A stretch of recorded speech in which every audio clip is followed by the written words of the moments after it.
IVF എങ്ങനെ ചെയ്യണം, എപ്പോൾ ചെയ്യണമെന്ന് പലർക്കും അറിയാനില്ല.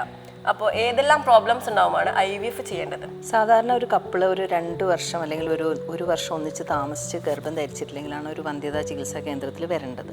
കുറച്ച് ബേസിക് ടെസ്റ്റ് ചെയ്യും. ഒന്ന് പുരുഷൻ്റെ സെമൻ അനാലിസിസ് ചെയ്യും, പിന്നെ ഭാര്യേൻ്റെ ഓവുലേഷൻ ട്രാക്ക് ചെയ്യും. അതായത് സ്കാൻ ചെയ്തിട്ട് നോക്കും അവരുടെ ഗർഭപാത്രത്തിന് എന്തെങ്കിലും കുഴപ്പമുണ്ടോ, അവർ ഓവുലേഷൻ കറക്റ്റ് നടക്കുന്നുണ്ടോ, പിന്നെ അവരുടെ ട്യൂബൽ പേറ്റൻസി അതായത് ഫലോപ്പിൻ ട്യൂബ്സ് രണ്ടും ശരിയുണ്ടോ നോക്കും.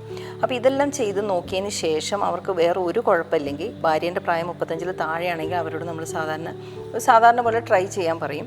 അല്ലെങ്കിൽ നമ്മൾ ചെറിയ ട്രീറ്റ്മെൻറ്റ്സ് കൊടുക്കും. അതായത് ടൈം ഇൻ്റർകോഴ്സ് അല്ലെങ്കിൽ IUI എന്ന് പറഞ്ഞ ട്രീറ്റ്മെൻറ്റ് കൊടുക്കും. സപ്പോസ് ഇത് ഒന്നും ബലിച്ചിട്ടില്ലെങ്കിൽ, ഒരു IUI ഒരു 3 to 4 times ചെയ്തു ആയിട്ടില്ലെങ്കിൽ, ഒരു ലാപ്രോസ്കോപ്പി ചെയ്തു എന്നിട്ട് അവർക്ക് കുഴപ്പമൊന്നും കണ്ടിട്ടില്ലെങ്കിൽ നമ്മൾ അവരോട് IVF പറയും. പിന്നെയുള്ള ഫസ്റ്റ് തന്നെ നമ്മൾ IVF പറയുന്ന ചില കണ്ടീഷൻസ്, അതായത് ഒരു കപ്പിൾ ആദ്യമായിട്ട് തന്നെ വരുമ്പോൾ ചില ആൾക്കാർക്ക് IVF അല്ലാതെ വേറൊരു ചികിത്സാ രീതി ഉണ്ടാവില്ല.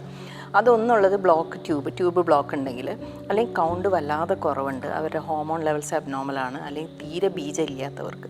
പിന്നെ ഈ പറഞ്ഞ പോലെ 2-3 പ്രാവശ്യം ഒരു 3 to 4 times IUI ചെയ്ത് ഗർഭം ധരിച്ചിട്ടില്ല, ബാക്കി എല്ലാ ചികിത്സയും നോക്കി ഒത്തിരി വർഷമായി, സ്ത്രീൻ്റെ പ്രായം വളരെ അധികമാണെങ്കിലും നമ്മൾ IVF സജസ്റ്റ് ചെയ്യും. ഒരു അബ്നോർമൽ കുട്ടി ഉണ്ടെന്നിരിക്കട്ടെ അവർക്ക്, അപ്പോൾ ഇനി അടുത്തൊരു കുട്ടി അവർക്ക് അബ്നോർമൽ കുട്ടി വേണ്ട. ഈ അബ്നോർമാലിറ്റി എന്ന് പറഞ്ഞാൽ അവരുടെ ഫാമിലിയിലുള്ള ഒരു അബ്നോർമാലിറ്റിയാണ്. ഓരോ ജനറേഷൻ കഴിയുമ്പോഴത്തേക്ക് പിന്നെ വരുന്നതാണ്. അവർക്ക് കുറേ കുട്ടികൾക്ക് ഇങ്ങനെ അബ്നോർമാലിറ്റീസ് ഉണ്ട്. അപ്പോൾ അവർക്ക് ജനിതകമായുള്ള ഈ തകരാറ് നമ്മൾ കണ്ടുപിടിക്കണമെങ്കിൽ നമ്മൾ IVF ചെയ്ത് അവരുടെ ഭ്രൂണം എടുക്കുക. ഭ്രൂണം എടുത്തിട്ട് അത് പരിശോധിച്ച് നോക്കുകയാണ് അവർക്ക് ഈ പ്രോബ്ലം ഉണ്ടോ ഇല്ലയോ എന്നുള്ളത്. അപ്പോൾ ഈ പ്രോബ്ലം ഇല്ലാത്ത ഭ്രൂണം പിന്നെ ഭാര്യേൻ്റെ ഗർഭപാത്രത്തിൽ നിക്ഷേപിക്കുകയാണ്.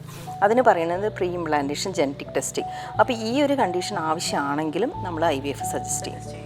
അപ്പോൾ ഇങ്ങനെയൊക്കെയാണ് സാധാരണ നമ്മൾ IVF വേണ്ടത്. അല്ലാതെ എല്ലാ വരുന്ന പേഷ്യൻസിനും IVF പറയൂല. ഇങ്ങനെ സ്പെസിഫിക് ആയിട്ട് കുഴപ്പമുള്ളവർക്ക് മാത്രമേ നമ്മൾ IVF പറയുള്ളൂ. If you can dream it, you can do it.